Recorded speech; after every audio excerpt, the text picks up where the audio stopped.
예수님의 이름으로 기도드렸습니다. 아멘. 감사합니다. 오늘도 이 예배 자리에 나오신 여러분 모든 한 분 한 분들을 축복합니다. 그리고 환영합니다. 주변에 우리 계신 분들과 우리 많이 받으시기 바랍니다 라고 같이 인사 나누기 원합니다. 은혜 많이 받으세요 라고 인사하십시오.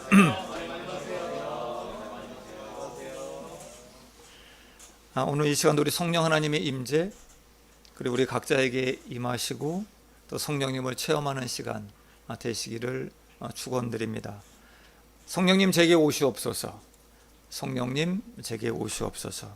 우리 성령님께 제 마음을 온전히 드리는 시간, 또 제 마음에 주님의 말씀으로 충만되는 시간 되시기를 축복합니다. 완연한 봄이 오는 줄 알고 기뻤습니다. 그리고 옷을 좀 어디 집어넣을까 생각했는데 다시 끄집어내서 다시 입습니다. 오늘은 좀 날씨가 좀 쌀쌀합니다. 성도 여러분, 우리 감기 모두 조심하시기를 바랍니다. 우리 그런 의미에서 우리 또 주위에 있는 분들에게 감기 조심하세요 라고 같이 인사하겠습니다.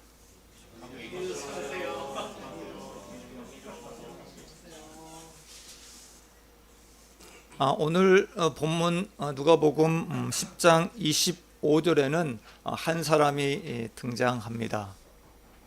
그는 율법 교사입니다.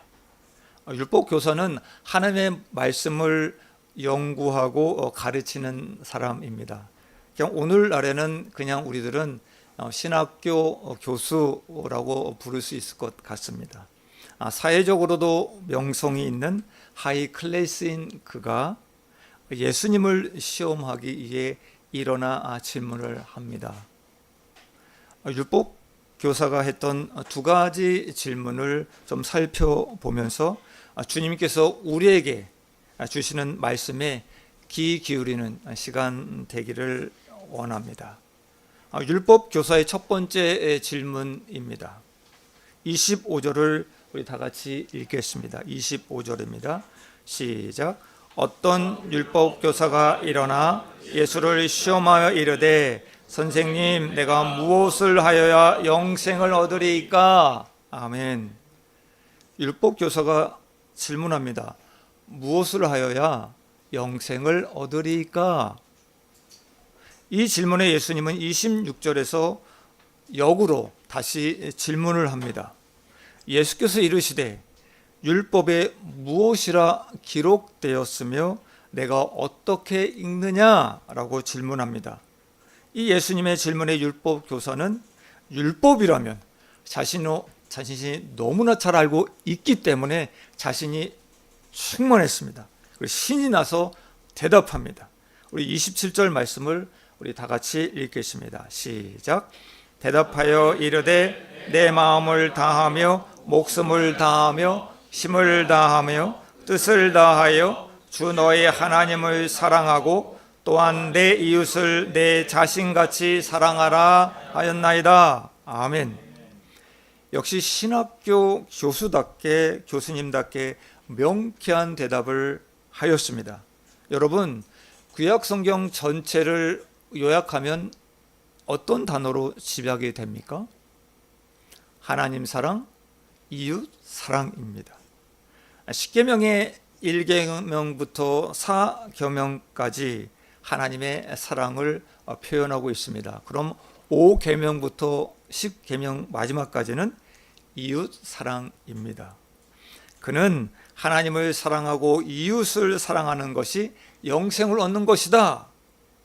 그렇게 믿고 사는 사람이었습니다. 28절에서 예수님은 그에게 박수를 칩니다. You have answered correctly, perfect라고 얘기를 합니다. 너희 대답이 옳다 인정해 주셨습니다. 그러면서 예수님이 하신 말씀입니다. 이를 행하라, 그러면 살리라 말씀하셨습니다. 행하라, 그러면 살리라 라는 말씀을 여러분 다 아시죠? Do this and you will live 이렇게 말씀하십니다. 이것을 조금 다른 쪽으로 좀 우리가 생각을 해보면 이렇게 해석을 할 수도 있습니다. Live it out and you will live 이렇게 표현할 수 있습니다. 이것은 실제로 그렇게 살아라. 그러면 영원히 살게 될 것이다. 지금 현재 그렇게 사는 자가 영원히 살게 될 것이다 라는 의미를 함축하고 있습니다. 죄송합니다.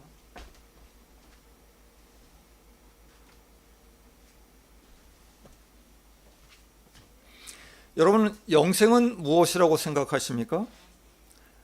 머리로 믿어서 얻는 것이 아닙니다. 행함으로 얻을 수 있는 것입니다. 예수님은 율법교사에게 그리고 우리에게 이렇게 말씀하십니다. 말씀을 아는 자가 아니라 말씀대로 사는 자가 되어라 라는 말씀입니다. Don't just believe it, live it. 입으로 가르치는 자가 아니라 말씀을 행하여 본을 보이는 자가 되라고 말씀하시는 것입니다. 저와 여러분 모두 말씀을 아는 자가 아니라 말씀대로 사는 자, 말씀대로 살아가는 자 되시길 축원드립니다. 율법교사는 예수님이 옳다 인정해 주시니 신이 났습니다. 야스, 너무 좋아, 너무 좋아. 그래서 그는 자신감을 얻어서 예수님께 다시 이렇게 질문을 합니다. 예수님의 코를 납작하게 하고 싶어서 두 번째 질문을 던집니다. 율법교사의 두 번째 질문 29절 말씀을 우리 다 같이 봉독합니다. 시작. 사람이 자기를 옳게 보이려고 예수께 여짜오되 그러면 내 이웃이 누구니까? 아멘. 율법교사는 누가 이웃인지 알고 싶어 했습니다. 여러분, 여러분의 이웃은 누구십니까? 내 이웃은 누구십니까? 친한 친구? 옆집 사는 203호 사람? 아니면 저 같으면 105 사람? 오고 가며 만나는 아파트의 관리인? 같이 일하는 사람들? 누가 내 이웃일까요? 이 질문에 대한 대답으로 예수님은 율법교사에게 이렇게 얘기합니다. 오늘 등장하는 선한 사마리아인의 비유입니다. 30절을 보시면 어떤 한 사람이 등장합니다. 예루살렘에서 여리고로 내려가다가 강도를 만납니다. 그리고 가진 거 다 빼앗깁니다. 그리고 거의 죽음 상태에 이르렀습니다. 여기서 두 개의 지명이 나옵니다. 예루살렘 그리고 여리고입니다. 예루살렘은 해발 약 760m 정도의 위치에 있는 지대가 조금 높은 고지대에 있는 지역입니다. 그에 비해 여리고는 해발 마이너스 258m에 있는 낮은 저지대입니다. 예루살렘에서 여리고까지 대략 30km 정도의 내리막길입니다. 언덕과 골짜기가 있습니다. 그래서 강도들이 숨어 있기가 아주 용이했다고 합니다. 특히 일행이 없는 여행자가 그 길을 지나갈 때는 손쉬운 약탈의 대상이 되었습니다. 31절에서 마침 한 제사장이 제사장 직무를 마치고 그 길을 지나갑니다. 제사장은 누구나 존경받는 지도자였습니다. 그는 강도 만난 자를 보고 본체, 만체 그냥 피하여 지나갑니다. 32절에서 레인이 등장합니다. 그도 예루살렘 성전에서 제사장을 도와 성전 임무를 마치고 지나가는 중이었습니다. 레인은 성전에서 관련된 일을 하거나 또는 찬양하는 일을 하는 사람이었습니다. 그도 강도 만난 자를 보고 피하여 지나갑니다. 제사장과 레인은 모두 지나가 버립니다. 그들은 모두 성전에서 율법에 맞게 그리고 흠없이 그 직무를 수행했을 것입니다. 하나님께 예배를 드리고 가고 있었던 것입니다. 그들은 하나님을 그 누구보다도 사랑하고 있다고 생각한 사람들이었습니다. 그런데 강도 만난 자를 본체만체 하지 않고 그냥 피해 갑니다. 그들이 피해간 그 이유, 또 핑계를 좀 살펴볼까 합니다. 율법은 여러분 잘 아시죠? 제사 직무를 수행하는 제사장이나 레위인들은 시체를 가까이 해서는 안 된다라고 하는 규정이 있었습니다. 그렇지만 한편으로 유대 전통에는 예루살렘 순례객이나 나그네가 혹 불의의 객사를 당하게 되었을 때 죽지 않았을 때는 가서 도움을 주어야 됩니다. 그리고 만약에 죽었다면 매장을 해 처리해 주어야만 합니다. 그런데 이 두 부류의 사람은 이 강도 만난 자를 외면했습니다. 외면한 다른 핑계를 살펴봅니다. 강도 만난 자가 옷이 벗겨져 있다고 기록되어 있는데 동족 유대인인지 이방인인지 확인할 단서가 없어서 그냥 지나쳤다고 볼 수도 있습니다. 그가 유대인이라고 확인할 수 있었다면 제사장과 레위인은 그냥 지나칠 리가 없었습니다. 왜냐하면 유대인은 그들의 동족이자 사랑해야 하는 대상, 그 이웃이 유대인이었기 때문입니다. 두 사람이 지나가는 동안 시간이 지체되어 강도 만난 사람은 거의 죽어가고 있었습니다.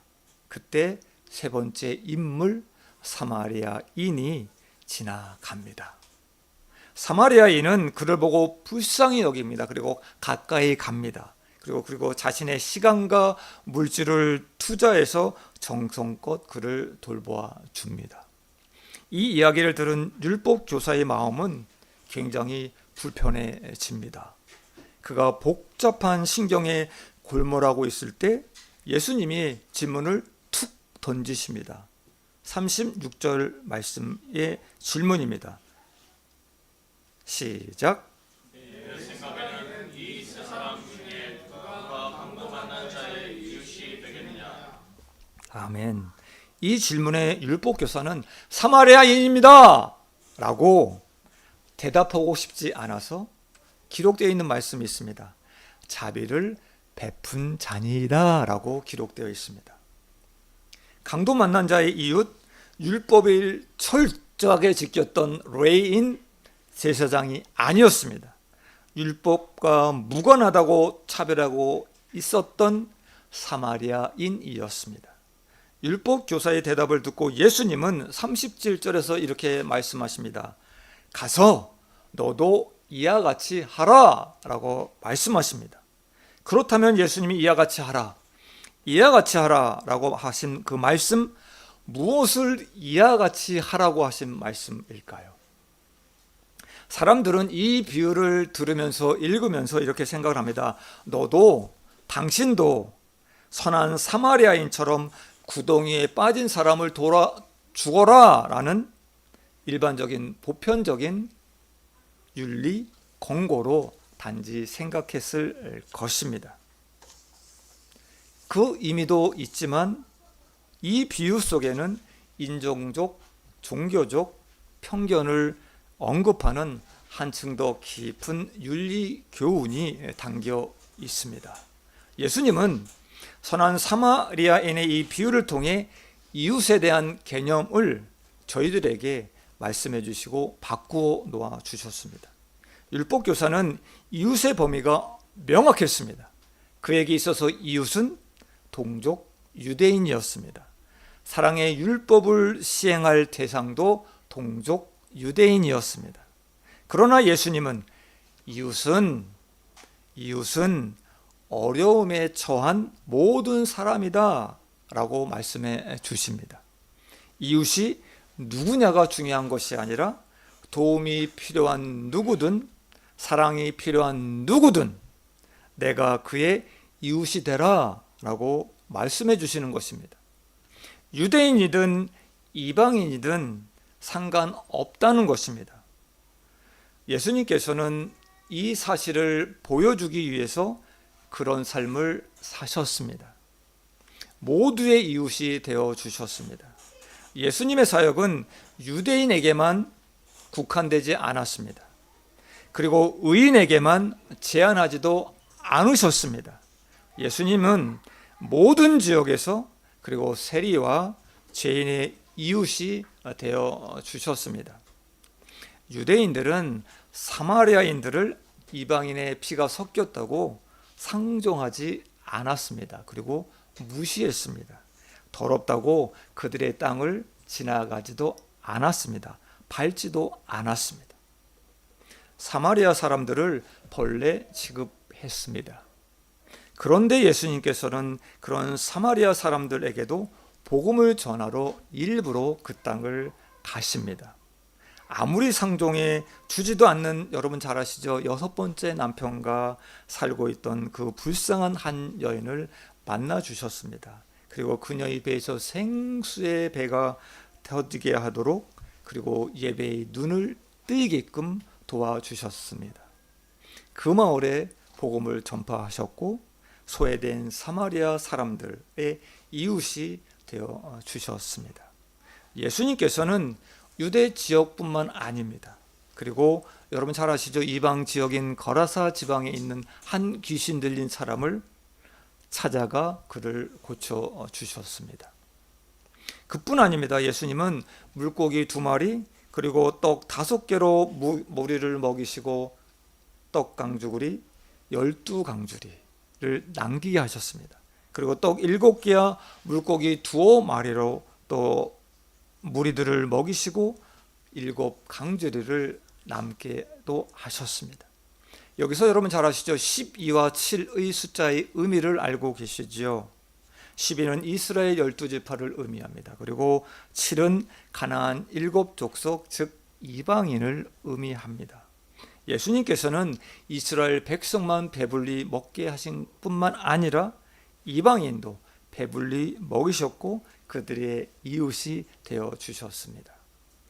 여러분 잘 아시죠? 800만 우상이 넘치는 이 일본 땅, 수많은 사람을 죽이고 괴롭힌 이들에게도 대부분 우리나라가 생각하는 원수, 아마도 이 땅에 사는 사람들이지 않을까 생각합니다.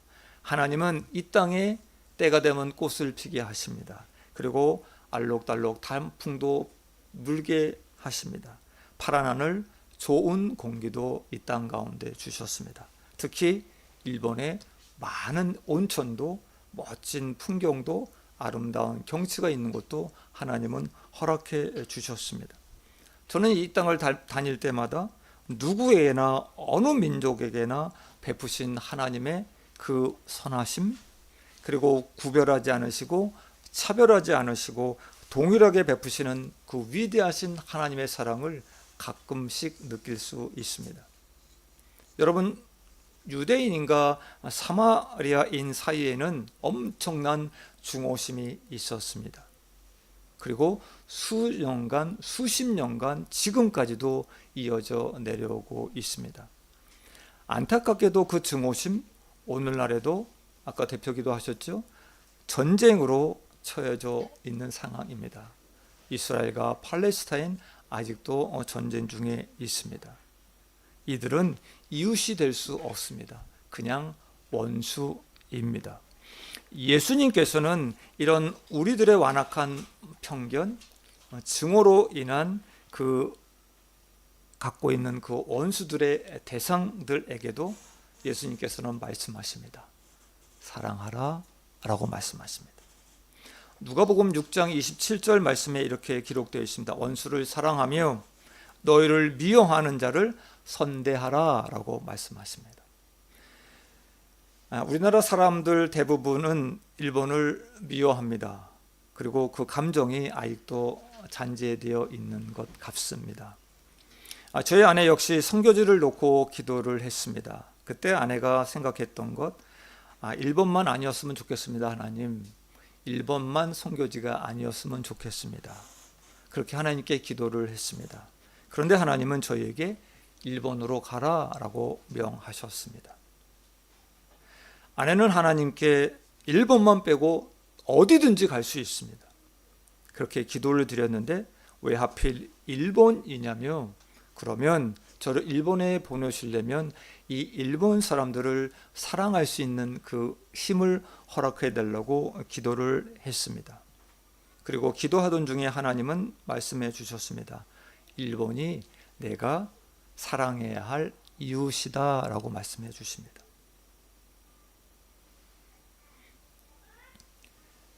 예수님께서는 내 이웃이 어디인지 찾고 있는 저희에게, 저와 아내에게 말씀하십니다. 일본의 이웃이 되라 라고 말씀해 주십니다. 그래서 저희들은 이런 캐치 프레이즈를 하나 만들었습니다. Love your neighbor, love Japan 이라는 캐치 프레이즈를 만들었습니다. 우리 성도 여러분 기억하실 것 같습니다. 옛날 TV 프로그램 중에 이런 프로그램이 있었습니다. 스피드 퀴즈 하는, 할아버지 할머니들이 나와서 스피드 퀴즈 하는 시간이 있었습니다. 그런 방송이 있었습니다. 그때 단어가 천생연분이라는 단어였습니다. 이때 할아버지가 그 단어를 보고 여보 당신과 나 사이 어떤 사이야? 그때 할머니가 생각도 안 합니다. 바로 대답을 합니다. 여러분 아시죠? 왼수. 할아버지가 아니 두 글자 말고 네 글자. 그랬더니 할머니가 하하 평생 왼수 라고 답을 해서 모두들 박장대소를 했던 것 같습니다. 사랑해서 결혼했는데 원수가 되는 세상, 형제지간에도 교단 교파도 조금만 달라도 우리는 실례지만 원수가 됩니다. 우리는 자꾸 나와 비슷한 부류, 내 편, 상대편, 좋은 편, 나쁜 편, 좋은 사람, 나쁜 사람 이렇게 나누는데 너무 익숙합니다. 우리나라는 진보와 보수가 나뉘어 그 분열의 골이 점점점 깊어져 가고 있습니다. 어느 교회는 언로 목사파, 새로 부임하신 담임 목사파 나누어져서 결국 교회가 나누어져서 지금도 그 교회가 운영되어져 가고 있습니다. 성도 여러분, 우리는 온통 내 이웃이 누구일까 관심만 갖고 있는 것 같습니다. 저 사람과 같이 하면 이익일까? 저 사람과 만나면 손해일까? 상대의 아픔 따위는 우리는 관심이 없는 것 같습니다. 율법 교사의 머리에는 내 이웃이 누구인가만 관심이 있었던 것 같습니다. 그에게 있어서 하나님은 이스라엘의 하나님, 이웃은 유대인이었습니다. 그는 이웃에 대한 분명한 경계를 정하고 있었고 미워하는 사마리아인은 절대 이웃이 아니었습니다. 혹 여러분의 마음에도 저 사람은 안 돼, 저 사람은 절대 안 돼, 저 사람은 절대 내 이웃이 아니야, 이런 블랙리스트가 갖고 계십니까? 나에게 서운하게 한 사람, 섭섭하게 대한 사람, 나를 못 살게 한 사람, 그리고 엄청난 아픔을 준 사람, 몰상식해서 같이 하고 싶지 않은 사람 등 여러분은 내가 미워하는 그 사람의 이웃이 될 수 있으십니까? 예수님께서는 편견 없이 도움이 필요한 자의 이웃이 된 사마리아인처럼 저희에게도 말씀하십니다. 너도 이와 같이 하라라고 말씀하십니다.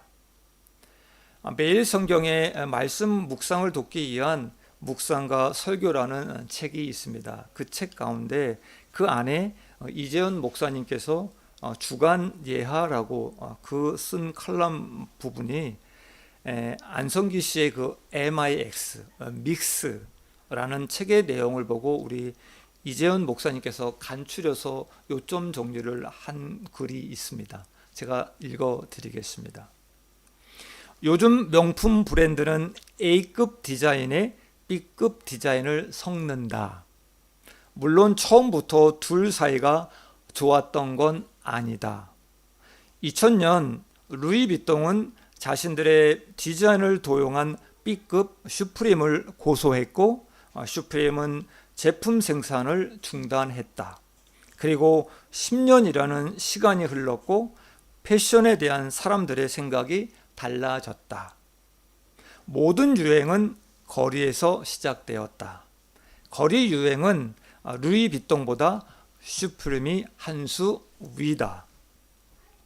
루이비통은 자존심을 내려놓고 슈프림의 손을 내밀었다. A급과 B급을 섞은 결과는 놀라웠다. 고루함에 갇혀있던 A급 브랜드에 B급 정서가 주입되자 A급의 굳어진 토양에 B급의 반전 매력이 심어졌다. 전 세계적으로 관심이 폭발했고 매장 앞에는 긴 줄이 늘어섰다. 무엇보다 루이비통 고객이 젊은 층으로 확대되었다. 사실 믹스의 원조는 예수님의 십자가이다. 십자가는 죄인과 의인을 섞고 빛과 어둠을 섞는다. 예수님은 예루살렘과 온 유대와 사마리아와 땅끝을 섞으라고 말씀하셨다. 기독교는 구약과 신약을 섞고 선민과 만민을 섞는다. 성경은 빅 스토리이면서 동시에 믹스 스토리이다 라고 기록했습니다. 성도 여러분, 예수님의 사역은 유대인, 사마리아인, 이방인을 섞으셨습니다. 그리고 우리에게 명하셨습니다. 너희도 땅끝까지 이르러 내 증인이 되어라 라고 말씀하십니다. 우리의 땅끝 원수라도 그의 이웃이 되라고 하시는 말씀입니다. 섞어라, 섞어야 된다라는 말씀입니다. 성도 여러분, 결론을 맺습니다. 예수님은 영생을 어떻게 얻어야 하냐, 영생을 어떻게 얻어야 하냐라는 첫 번째 질문에 내가 대답한 대로 행하라 라고 말씀하십니다. 하나님의 사랑, 이웃사랑의 사랑은 감정보다 행동이 앞서야 됩니다. 사랑한다는 수천 번의 말보다 단 한 번의 행동이 필요합니다. 신앙은 생활입니다. 생활은 믿음입니다. 우리의 믿음은 교리가 아니라 행동입니다. 살아내는 것입니다. 살아나는 자에게 영생을 주어주실 것입니다. 예수님은 내 이웃이 누구냐라는 두 번째 질문에 도저히 용납할 수 없는 이웃, 용서가 안 되는 이웃, 죽어 마땅하다고 생각하는 이웃, 아니 더 나아가 죽이고 싶은 왼수, 그들의 이웃이 되라 라고 말씀하십니다. 그런 이웃이 있다면 먼저 손을 내밀기를 원합니다. 그를 위해 기도해 주시기를 원합니다. 우리는 사마리아 사람처럼 이웃에 대한 경계를 허물어야만 됩니다. 그리고 섞어야만 합니다.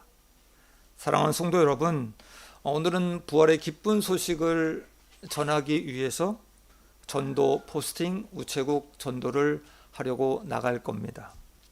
전도지 들고 누군가의 이웃이 되어 주시기를 바랍니다.